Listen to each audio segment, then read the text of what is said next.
MGX Minerals is revolutionizing the new energy economy with patented lithium extraction technology, replacing traditional solar evaporation using low-cost, low-energy nanofiltration. The first system of this paradigm shift technology is currently being commissioned. MGX Minerals trades on the CSE, symbol XMG, the OTCQB, symbol MGXMF, and Frankfurt, symbol 1MG. For more information, visit our website, mgxminerals.com. Welcome to the Goddard Report. Comments made on the Goddard Report and TalkDigitalNetwork.com are an expression of opinion only. Here is Jim Goddard. My guest is Kris Sims, BC Director of the Canadian Taxpayers Federation. Welcome back to the show, Kris. Always such a delight to join you. Thank you.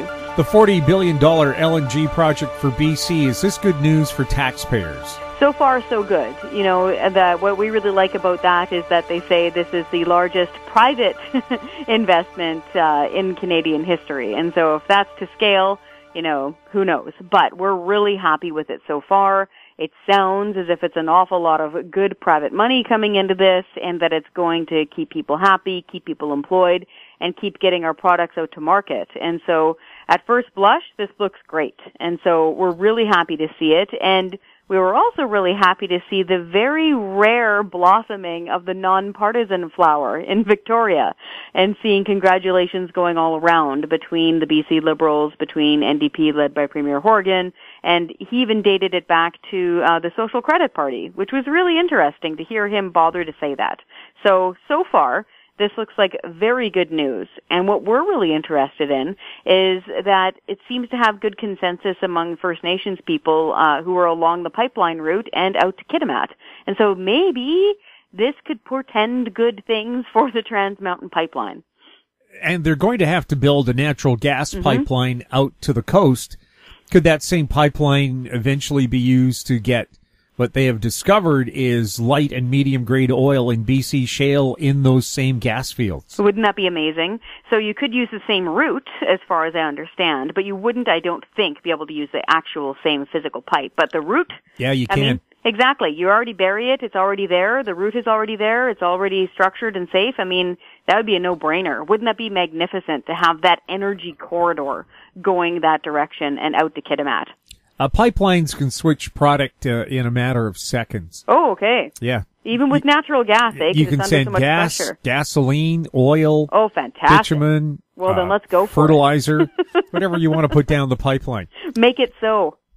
So, and I guess the reason it would be good for taxpayers, not just for the jobs, but if the government has reliable revenue, they're, you hope, less likely to raise taxes in other areas? Yes, exactly. And so governments, various levels, make a lot of money through tax revenue on our natural resources, on their extraction, on their production, on their refinement, and then eventually on their sale. So at every stage of that, they're making dough, and including things like property taxes.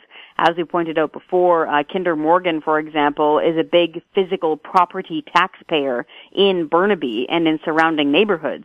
And their tax bills that they have pay for things like garbage collection, something that simple, but it really matters.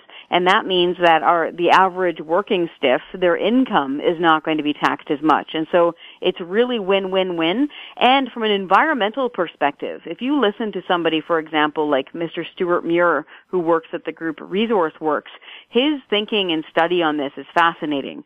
And so he's saying that more LNG, especially more liquefied natural gas coming out of Canada, which is of course ethically extracted with good labor and environmental laws, that means that when we're shipping it out to places like China, that they're using the comparatively very clean LNG and not coal, and not their level of what people would call dirty coal. So it's a huge win to reduce air pollution. And so it's a very good thing. And that's why, frankly, it's disappointing to hear Green Party leader Dr. Weaver dismayed at this.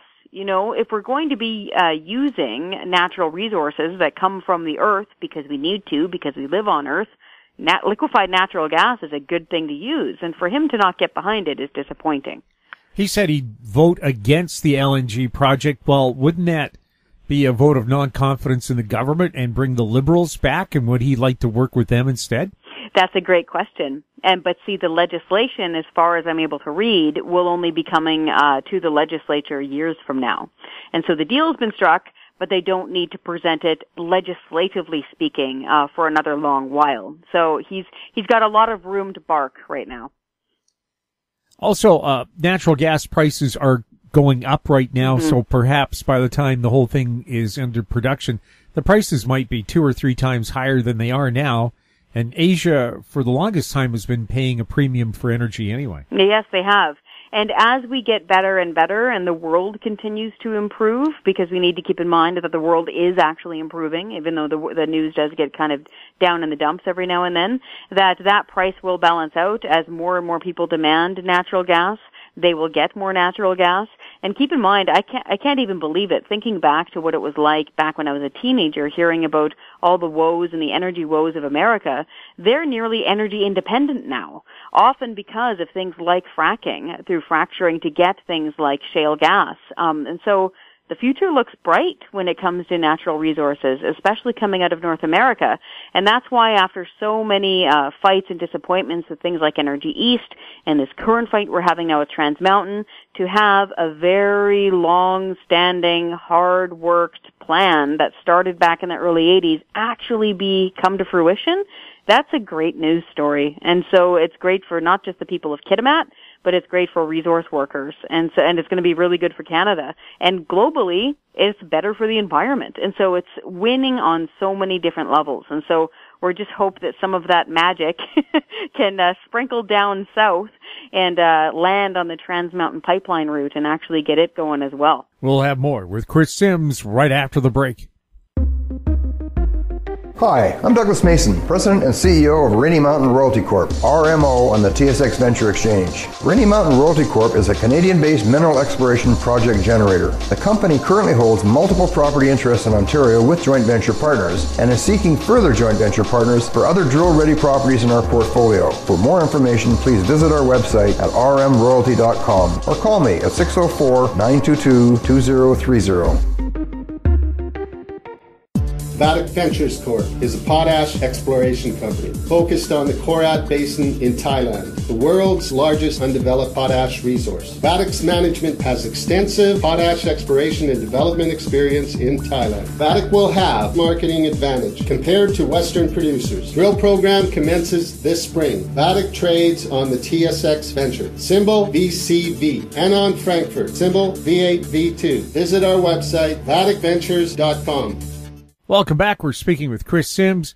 Kris, Federal Finance Minister Bill Morneau says in his November financial update he's going to look at ways to make Canada more competitive. What should he be looking at? He should be taking a long, hard look at our taxes and making sure that they're competitive with that of the United States. For the longest time, as you pointed out, Canada was actually more competitive on the corporate level because we had a better tax scale than they did in the United States. Of course, that has all changed now with U.S. President Donald Trump. It's something that he had been calling for since the early 1980s, and now he's actually able to exact the change he wants because he was elected president. And so that is what the finance minister really needs to pay attention to. I hope that he is in constant contact with his colleagues south of the border to make sure that he's comparing notes and that we're staying competitive. Because every time I speak with people from the United States, and I do a fair amount of traveling to conferences, when you speak especially with somebody who's in business in the United States, they say it's just overwhelmingly positive, that it is booming, that there are corporations bringing their money back into the United States financial system because they're so happy with these tax code changes. And so, quite often, Canada has relied on that, of people seeking, haven here, and totally legally. This is, completely on the up and up, just corporations saving money and putting really neat headquarters and branch plants up here because it was simpler and easier and cheaper for them. Now, he's made it more simple and easy and cheap down there as far as a corporate business structure goes. So we got to make sure that we are staying competitive there. And I think that is exactly what Morneau was getting at. Do you think he'll make any movement on carbon taxes? We hope he does. We really, really hope he does. And in fact, we think that the people of Canada have now come around and realized that carbon taxes is just another form of taxation, that it doesn't help the environment. All it does is make you poorer. We are not going to save the world by making Canadians, or Americans for that matter, poorer for driving their cars or heating their homes or getting their food delivered. And just now, breaking news, just within the last couple of hours, Manitoba has come forward and said, we're not doing a carbon tax anymore. That's huge, because they were one of the last holdouts as far as the conservative government goes in the prairies, saying that, yeah, they're still going to go along with it. They just told the feds to go fly a kite on the carbon tax. So we think that this means that the populace has changed on the issue of the carbon tax. We, of course, saw Doug Ford win Ontario, primarily because of issues like the carbon tax and the issue of their green energy program they had for hydro for so long, which is directly connected to the philosophy and the ideology behind a carbon tax. It's punishing people for moving about and for using things. And so we're seeing a big wash come across Canada. And so hopefully Ottawa comes around and Morneau wakes up and realizes that we can't stay on equal competitive footing tax-wise if we're going to be forcing a carbon tax on our people when Trump wants nothing at all to do with it. And hopefully, I think it cascades over the mountains, over the Rocky Mountains, because Victoria needs to wake up and realize that we can't have a carbon tax, that all this does is take money out of our pockets and out of our system, and it isn't fair. What I do appreciate coming from Victoria is that they've at least dropped the term revenue neutral. The term revenue neutral was just a fancy little mask that they hid behind for years in order to rip us off and take taxes. But at least they're being honest, and they've simply just called it a tool, and they've dropped the term revenue neutral altogether. So I hope that's the first step in one of many to end the carbon tax for good here in BC. And I think it's interesting to see other provinces flirt with it, other provinces implement it in a way, in a form of cap and trade, like they tried in Ontario. But it seems now that people are standing up and saying, you know what, forget it. Well, when it comes to, global emissions, Canada's at what? 1.1%, something like that. So even if every Canadian stopped driving cars, heating their homes and running their factories and fish boats and tractors, we would have virtually no impact on the world at all. It would be absolutely negligible. But at the same time, what you just described there, I know we're using it for argument's sake, but just even envision what kind of hell that would be. Living in a northern climate like we do, dependent on... the coldest country on the planet. Yep. And just for people listening, just imagine, next time you're at the grocery store, look around and really imagine, visualize where all that stuff came from. All of it came from a warmer climate. All of it came from a greenhouse that was being heated, usually by natural gas, and it was trucked to you. All of it, every stage to feed you, was brought to you by the use of things like oil and gas. And so if we actually start saying, well, in order to, meet our Paris Climate Accord, deal that we made, we'd have to shut all of it down, no, it's nonsense. It's absolutely nonsense. It would be cultural suicide. And so we can't do it. But what's really heartening, and I really need to hit this home for people, is that as we allow for freer markets and as we allow for more liberty between and among people, and we lift more people out of poverty worldwide, and literacy increases, right? And the birth rate naturally goes down, and technology improves, we're actually getting cleaner and cleaner and cleaner. If you take a look back at London, right, during the time of the Industrial Revolution, people were getting rickets because there was so much smog in the air that they couldn't get vitamin D from the sun. It was causing bone deformations.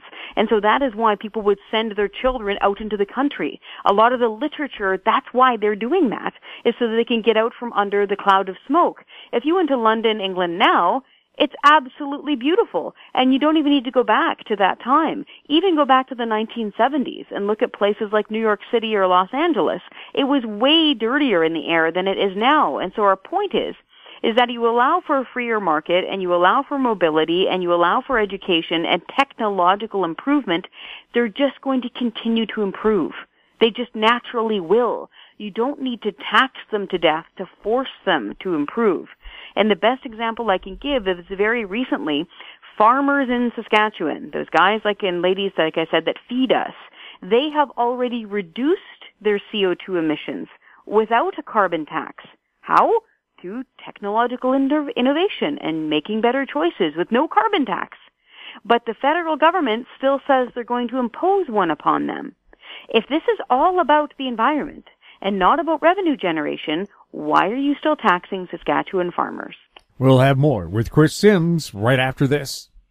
Media recognition from Bloomberg, Reuters, recycling trade publications, patented process for 100% recovery of critical metals, including cobalt, lithium, nickel, manganese, aluminum. American Manganese is focused on recycling lithium-ion batteries for electric vehicles. American Manganese trades on the TSX Venture, AMY, the US, AMYZF, and Frankfurt 2AM. For more information, visit AmericanManganeseInc.com or phone me, Larry Ray, at 778-574-4444.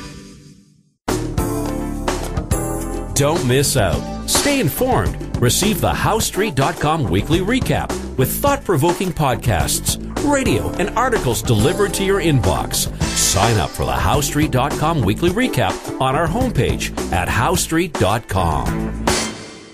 Welcome back. We're speaking with Kris Sims. Kris, NAFTA 2.0, what does it mean for taxpayers? NAFTA 2.0, so as far as we can read it, it's not as bad as some were bracing ourselves for. A lot of people were taking those threats with the auto sector seriously because U.S. President Donald Trump sure looked ticked off about it, and it looks like he was really threatening it. But they've apparently given us a ceiling, okay, on how many cars we can ship across the border. But the ceiling is apparently so high that for years down the road, we won't risk hitting it. So it looks like that's a good part of the deal. Our concern is with the dairy. So while we want more market access and want more free choice when we're standing in a grocery store, and this is less than 4%, so it's not, threatening, your direct domestic supply of food in the form of milk. If you're taking a look at, take a look at your cheese case, okay, in like a nice fancy grocery store in the deli. Less than 4% now, as you're looking at those shelves, about 4% of the cheese could be coming from America. So you could get neat soft cheeses from the United States, very, very similar to the deal we struck with the European free trade deal on dairy, on things like cheeses. And so that's good for choice. Our concern, though, is that the federal government, almost hot on the heels of the announcement, said that they would look at compensating dairy producers in Canada. And of course, the government doesn't earn its own money, it only gets it from taxpayers. And so that word is a bit concerning, and so we're waiting to see what they mean by that. Are they going to be giving taxpayers money directly to dairy farmers as a form of compensation for this slightly tweaked version of NAFTA that doesn't impede on their market that much? So from a taxpayer's perspective, that's our main concern.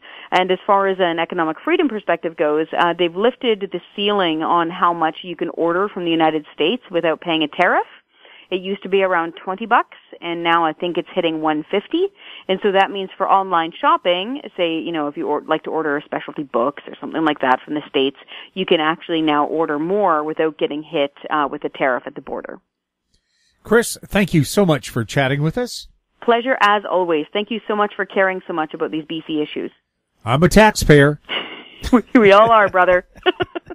My guest has been Kris Sims, BC Director of the Canadian Taxpayers Federation. Her website, taxpayer.com. You're listening to the Goddard Report on TalkDigitalNetwork.com. If you have any questions for our guests like Kris, you can send them to info@HowStreet.com. Find us on Twitter at TalkDigitalNet.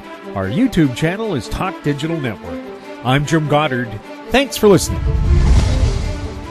Comments made on the Goddard Report and TalkDigitalNetwork.com are an expression of opinion only. The Goddard Report is available online and mobile at TalkDigitalNetwork.com. The Goddard Report is a production of How Street Media Incorporated.